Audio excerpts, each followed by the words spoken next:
ఇంట్లో బురదలో దొరిలే పందుల కన్నా కూడా ఘోరంగా కలబడి మరీ కొట్టేసుకుంటున్నా కూడా వీళ్ళని ప్రత్యేకించి సర్కస్కి తీసుకెళ్ళడం ఎందుకు అని చెప్పి మా నాన్నగారు ఎప్పుడు ఫీల్ అవ్వకుండా మంచిగా ఇలా సర్కస్లు మ్యాజిక్ షోలు వచ్చినప్పుడు కంపల్సరీ తీసుకెళ్తుండేవారండి. పిల్లలకి అదొక థ్రిల్ కదా, ఆ టైంలో అవే ఎక్కువ. ఇంక ఈ టైంలో అసలు ఈ జనరేషన్కి చూడడానికి అసలు ఈ సర్కస్లు మ్యాజిక్ షోలు ఎక్కడున్నాయండి? అసలు ఆవిడ చూసారా ఎంత చక్కగా బ్యాలెన్స్ చేసేసిందో. ఇంక వీళ్ళిద్దరు అయితే కనుక ఆ చిన్న గ్లోబ్లోనే 2 బైకులు వేసుకొని అంత స్పీడ్లో వెళ్ళిపోతున్నారు.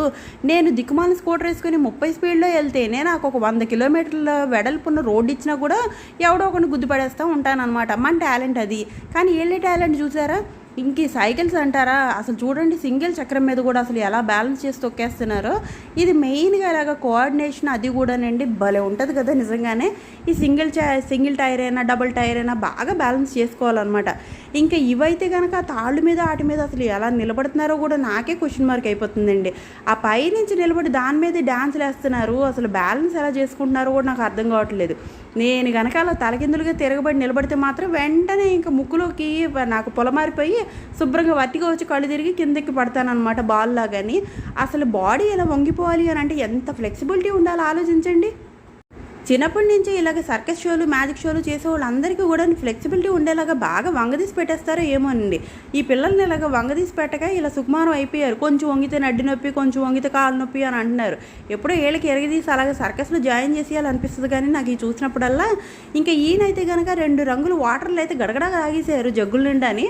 మళ్ళీ ఎలా ఊసేసారో తెలియదు కానీ రండి, అందులో ఒక కలర్ అయితే ఊసారు కదా. ఇప్పుడు ఈ పక్కకి వెళ్ళి పింక్ కలర్లో ఉన్న వాటర్ మొత్తాన్ని తీస్తున్నారు. అసలు ఆ కడుపులో ఎక్కడ స్టాక్ పెడుతున్నారో, ఏ గొంతులో ఏ పైపులోకి పంపిస్తున్నారో కూడా తెలియట్లేదు. ఇప్పుడు మనం ఆ ఎండోస్కోపీ అయ్యి చేసే ఓపిక ఎలాగో లేదు కాబట్టి నేనైతే వదిలేశాను.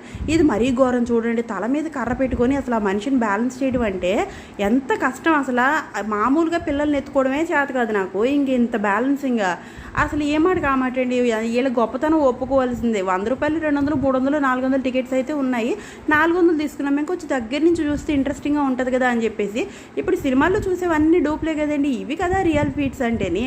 రష్యన్ ఆర్టిస్టుల చేత చేయిస్తున్నారంట. అసలు ఎవరైనా సరే మనుషులే కదా. నిజంగా ఇంత గొప్పగా చేయాలంటే ఎక్కడ దొరుకుతారు చెప్పండి. దానికి తోడు ఇక్కడ మరుగుజ్జు జోకర్లు ఉంటారు చూసారా, వాళ్ళు చేసే కామెడీ అయితే కనుక నిజంగా హైలైట్ అండి. పాపం వాళ్ళకి మాత్రం షేక్ హ్యాండ్ ఇచ్చి కొంచెం ఫోటోలు తీసుకున్నందుకు ఎంతో కొంత డబ్బులు అయితే ఇవ్వచ్చు అనమాట. అండ్ సర్కస్ ఇంతవరకు ఎంతమంది చూసారో ఒక కమెంట్ చేయండి. ఎవరైనా చూడకపోయినా కూడా కమెంట్ చేయండి. అసలు సర్కస్ అనేది ఎంతవరకు చూడలేదా అని అన్నది మాకు కూడా కొంచెం ఐడియా ఉంటుందని నేను చెప్పానమాట. నిజంగా దీనికైతే మనకు మరీ గ్రేట్ అండి. అక్కడి నుంచి పడితే అసలు ఎంత ప్రమాదం. అలాంటి ప్రాణాలకి తెగించి మరీ వీళ్ళు ఫీట్స్ చేస్తారు చూసారు. ఇలాంటి వాళ్ళని సపోర్ట్ చేయాలి కదండి మనం కూడాని.